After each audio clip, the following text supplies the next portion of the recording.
I've been running Velomobiles for how long? About 8 years or something like that. So for me this is all very normal. I do this almost every day. So I know what to expect when I climb in a Velomobile. But if you have never ridden a Velomobile before, then you probably have no idea what to expect. So now let me try to imagine how it would feel like to ride the Velomobile for the very first time. Okay, so when you get to ride a Velomobile for the first time, it's highly likely that the Velomobile is someone else's, which means it's used and probably dirty, like this one. But probably the first thought in your mind is that how the hell are you supposed to get in there? It's pretty easy. Well, I've done this thousands of times, so for me this is easy, but for you the first time probably feels weird and cumbersome.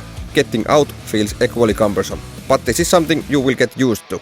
So now you are sitting in the Velomobile. Probably your first feeling is that it feels quite cramped inside. There's probably not much room around your shoulders and not too much room to move your hands around. You might feel quite claustrophobic, like a fish in a can. The feeling gets even stronger if you pull a racing hood on.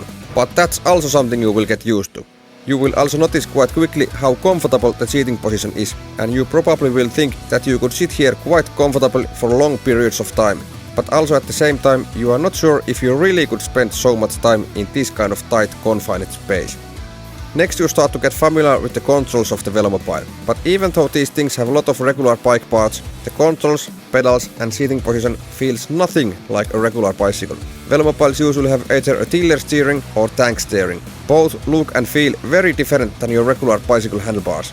With tiller steering you have your brake lever here. It's one lever controlling both of the front brakes. With tank steering you have two brake levers, one for your both hands, just like with regular bikes, but these do not control front and rear brakes. Instead, these both control front brakes, but the left lever is for the left brake and right lever for the right brake. Velomobiles usually don't have rear brakes. The shifters are usually mountain bike thumb shifters, but sometimes there might be grip shifters or bar end shifters, or sometimes mix of different types or brands of shifters for front and rear derailleurs. The steering itself feels probably weird, and especially the tiller steering feels weird. How can you steer this thing if the handlebar is wobbly like this? The pedals are far front inside the Velomobile body, and you will probably first try to peek inside to see where the pedals are. Usually on recumbents and Velomobiles, the cranks are shorter than with regular upright bikes. Also, many velonauts like to use mountain bike clipless pedals instead of road bike style pedals, because mountain bike shoes are more convenient. Okay, then comes the moment you have been waiting for.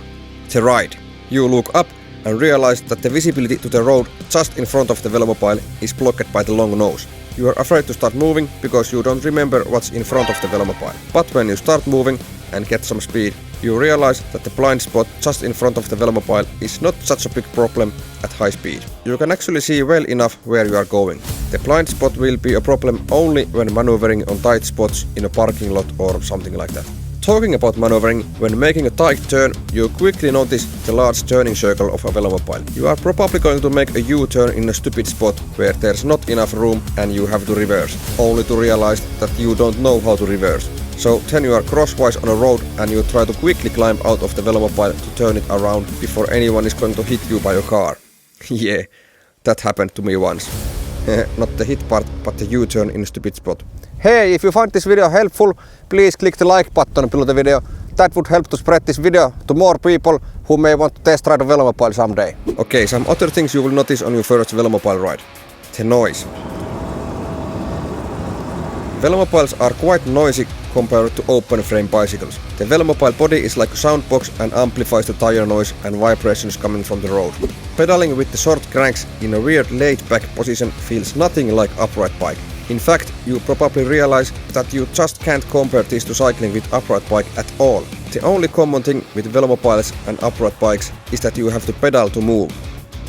With the Velomobile, you notice the road inclination. Roads are usually shaped so that the water will flow towards the ditch, so there's slight inclination towards the shoulder. With two-wheeler you never notice it, but with three- or four-wheeler Velomobile you will. The handling of the Velomobile will feel weird at the beginning. Some Velomobile models will feel more wobbly than others, but you will get the hang of it eventually.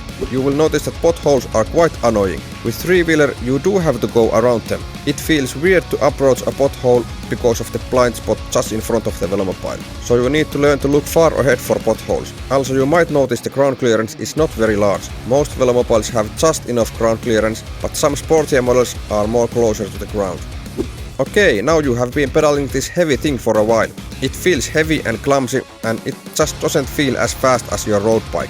You might think, why would anyone like this? And then you happen to look at the speedometer which shows 40 km per hour. Then you realize that yeah, this is fast and efficient, so you need to get used to this new seating position because you have to use little bit different muscle groups for pedaling compared to upright cycling, so that you could pedal more efficiently and output more power. You will also notice how much you will gain speed from a downhill and how well the momentum is carried to the next uphill. If the next uphill is no larger than the previous downhill, you can get on top of the hill only by using the momentum gained from the previous downhill, and this will feel awesome.